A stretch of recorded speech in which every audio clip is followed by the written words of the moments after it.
daqui a pouco. Agora, vamos para a nossa terceira palestra da noite. E para isso, gostaríamos de convidar a doutora Maria Eduarda Jordão. Ela é ginecologista e obstetra pela Santa Casa de Curitiba. É membro da FEBRASGO, possui o título de especialista em ultrassom em ginecologia e obstetrícia pelo CBR. Possui certificação pela Philomedicine Foundation de Londres, Inglaterra. E é obstetra do Corpo Clínico do Hospital Nossa Senhora das Graças de Curitiba. Ela vai nos falar acerca do tema cirurgia sem transfusão de sangue, intra e pós-operatório. Vamos ouvir, por favor, a doutora Maria Eduarda Jordão.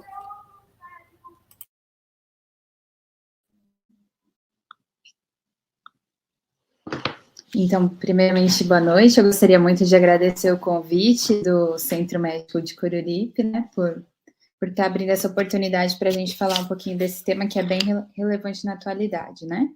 Meu nome é Maria Eduarda Jordão, eu sou médica ginecologista e obstetra, eu fiz toda a minha formação aqui no Paraná, né? Fiz medicina pela PUC, a residência na Santa Casa, e hoje a minha área de atuação é em ultrassom em ginecologia e obstetrícia.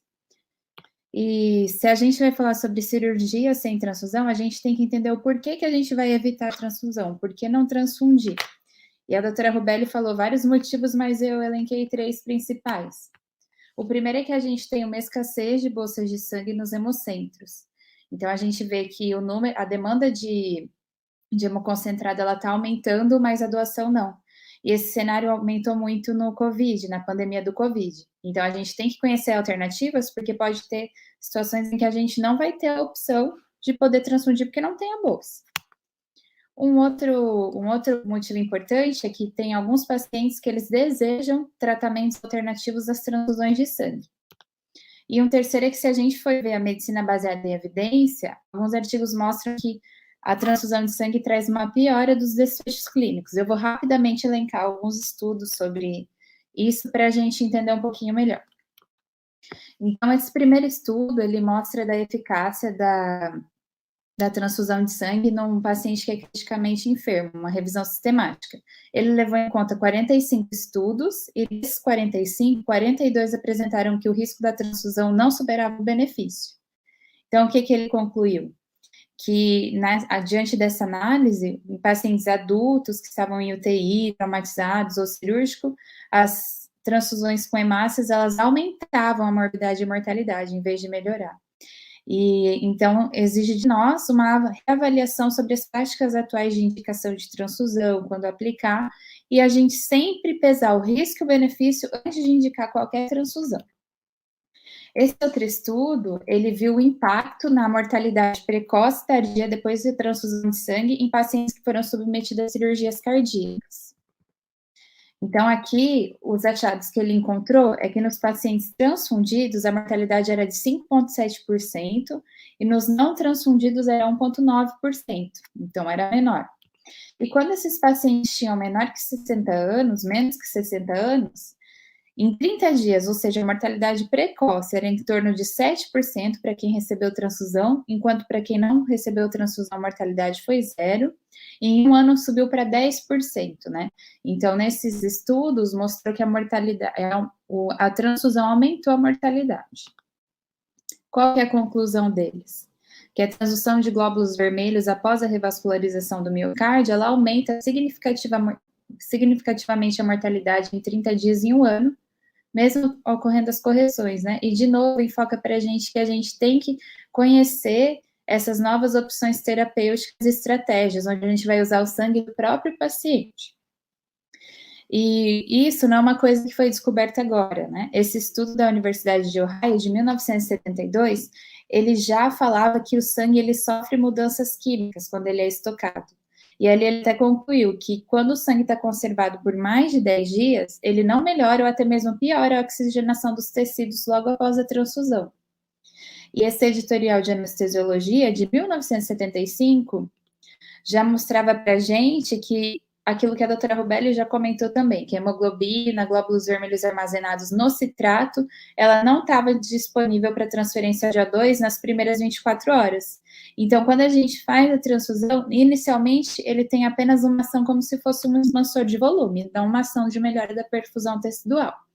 Eu separei um vídeo curto aqui para mostrar qual é a diferença da microcirculação depois que a gente transfunde.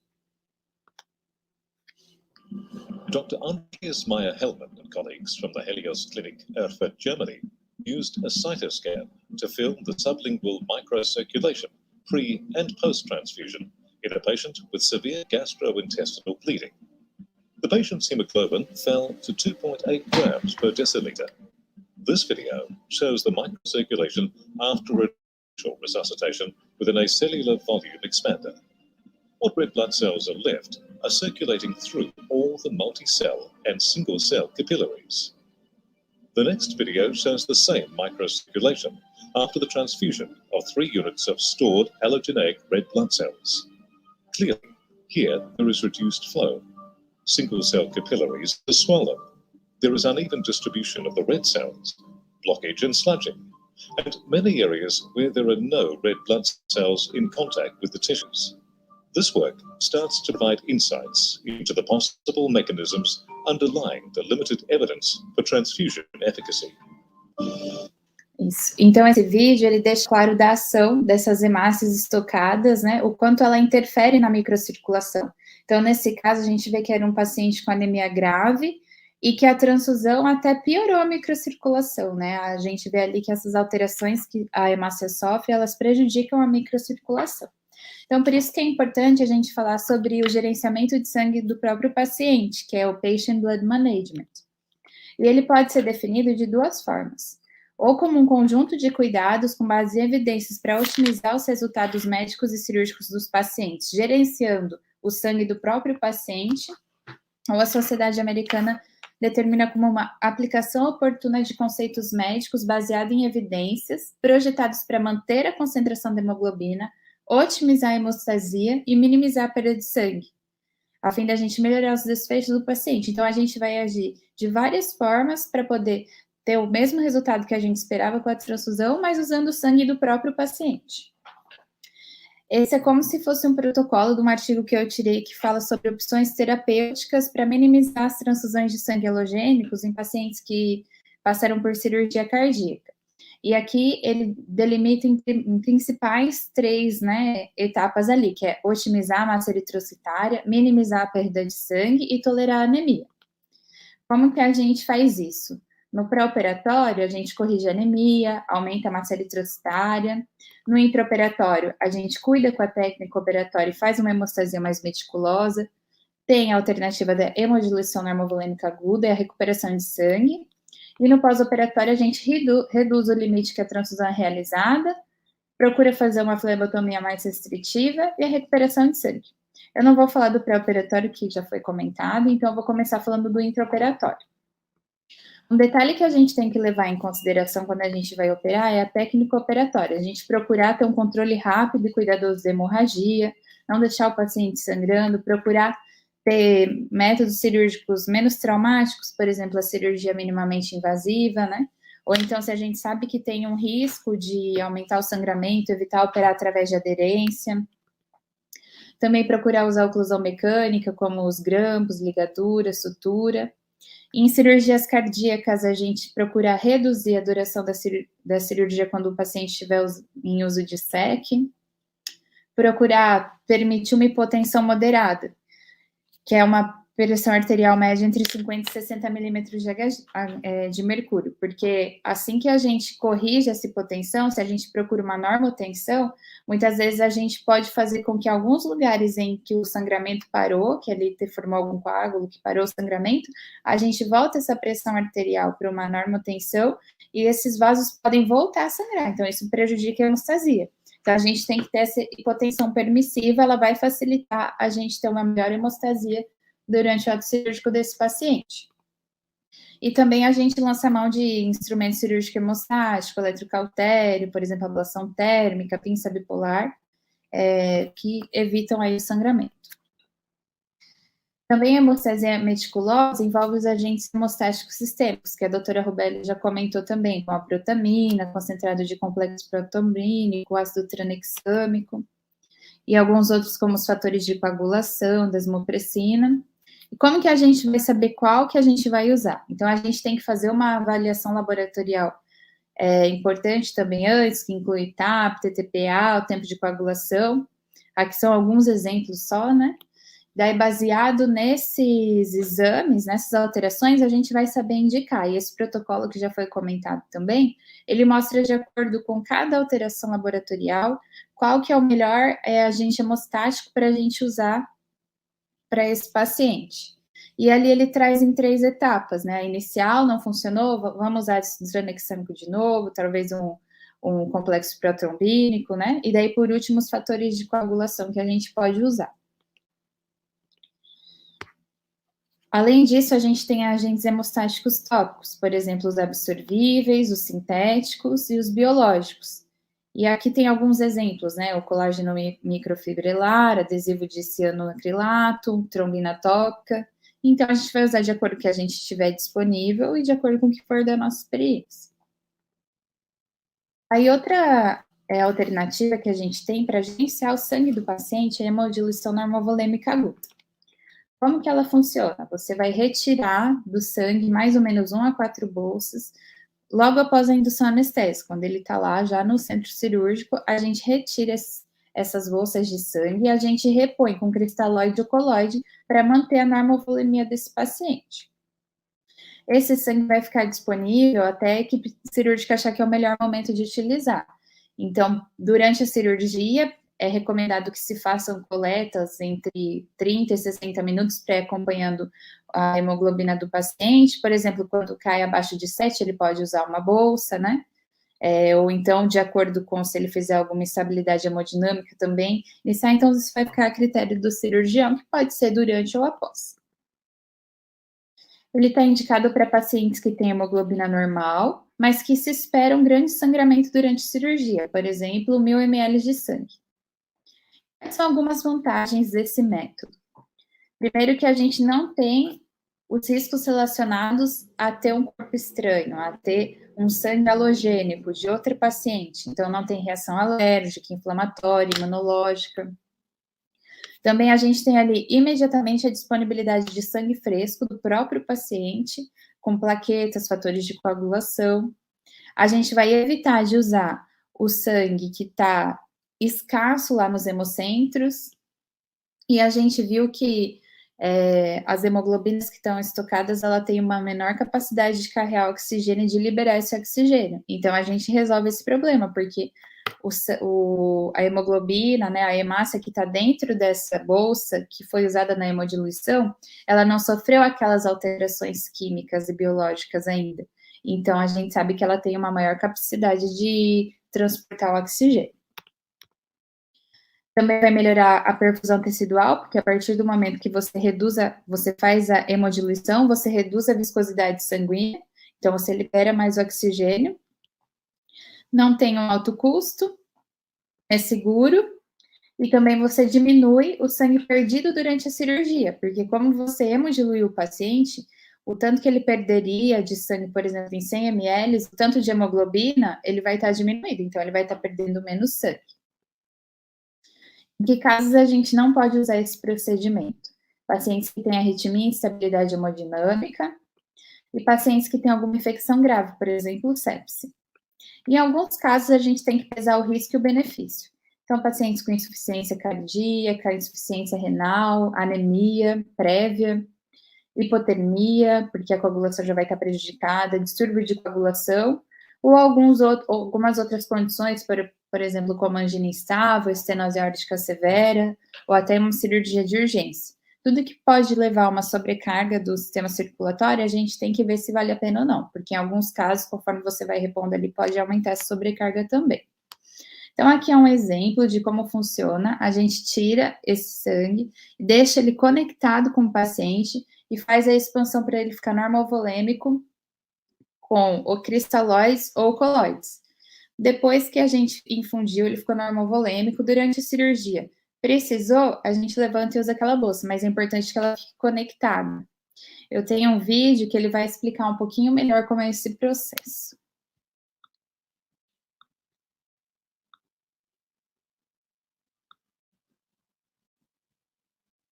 Se imediatamente antes ou depois da indução de anestesia for retirado o sangue do paciente e substituído por fluidos acelulares, quando o paciente sangrar intraoperatoriamente, a perda de glóbulos vermelhos será menor. Para cada 100 ml de sangue total, perdido por um paciente com hematócrito de 27%, a perda será de 27 ml de GVs, em vez dos 45 ml de GVs perdidos, se no início do procedimento o hematócrito fosse de 45%. Além disso, muitas testemunhas de Jeová aceitam a hemodiluição.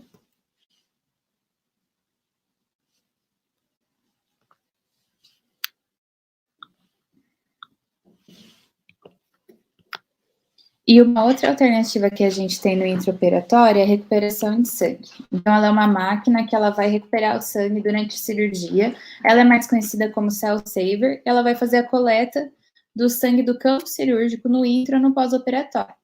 Esse sangue vai passar por um processo de lavagem, filtragem, e vai ser reinfundido ou durante a cirurgia ou em até 8 horas. E é claro que a eficácia e o modo como funciona depende da destreza de quem está fazendo, do conhecimento e também da experiência.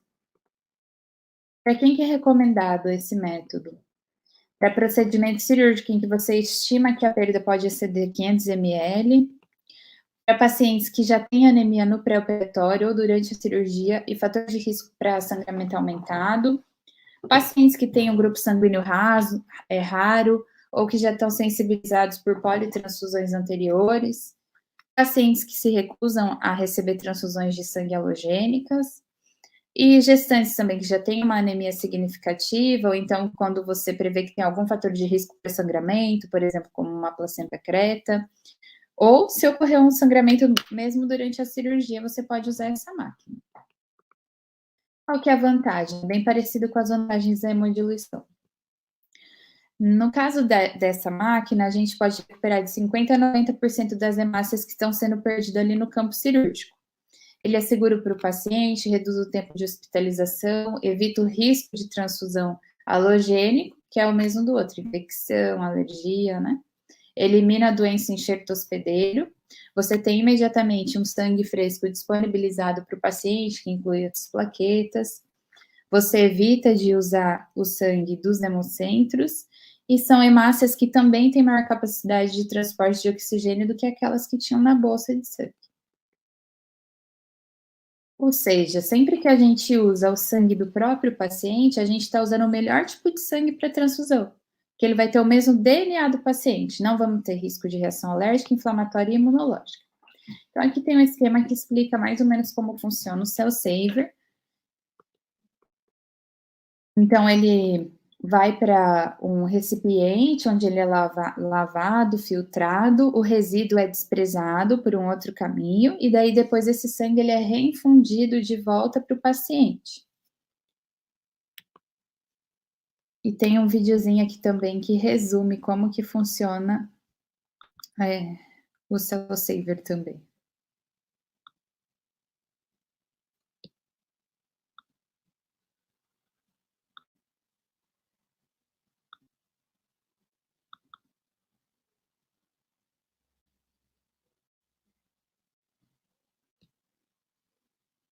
Se a hemorragia se tornar significativa, o equipamento, que normalmente fica em modo de espera, consegue recuperar o sangue derramado. À medida que o sangue flui pelo equipamento, algumas máquinas simplesmente filtram os resíduos, ao passo que outros modelos incluem um passo adicional: lavam os glóbulos vermelhos enquanto eles circulam. O equipamento de recuperação intraoperatória de células é capaz de recuperar 50% do sangue que se perderia. O uso desse aparelho é aceitável para muitos pacientes testemunhas de Jeová.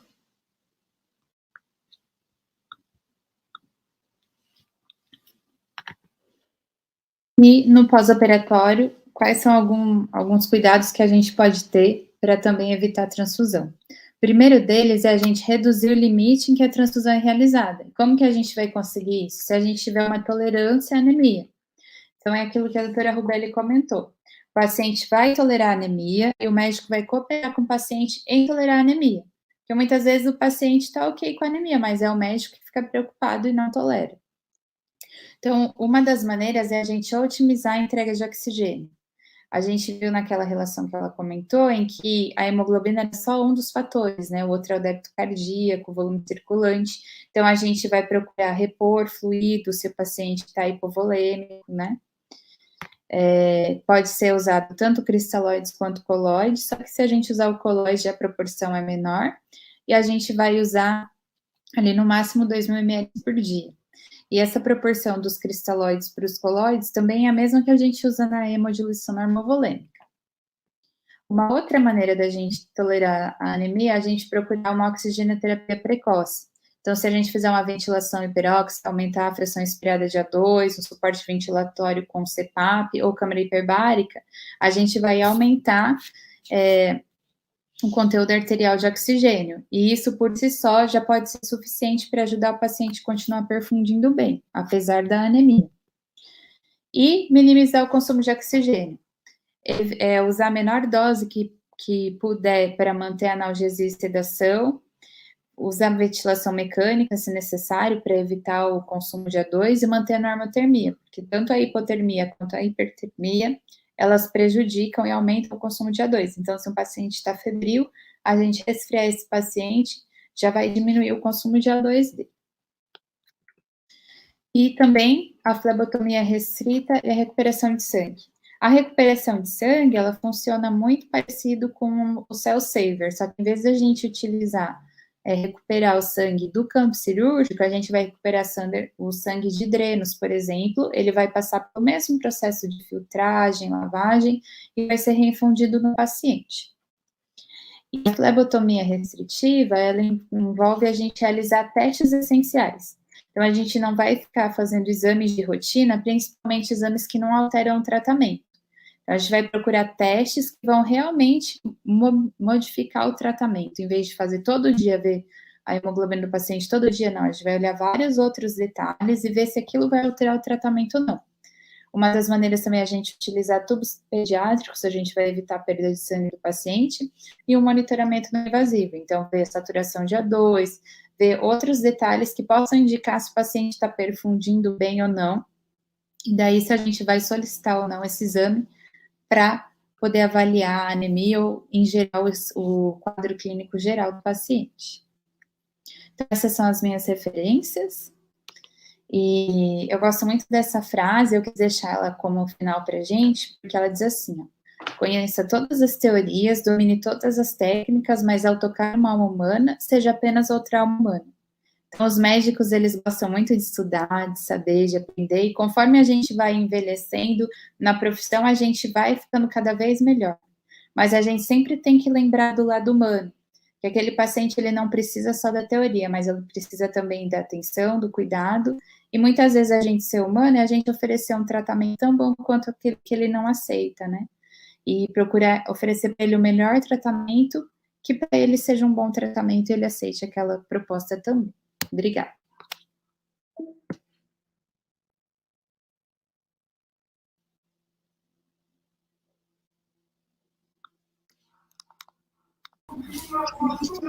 Parabéns pela excelente palestra, doutora Maria Eduarda Jordão. Foi muito esclarecedora. Muito obrigada. Agora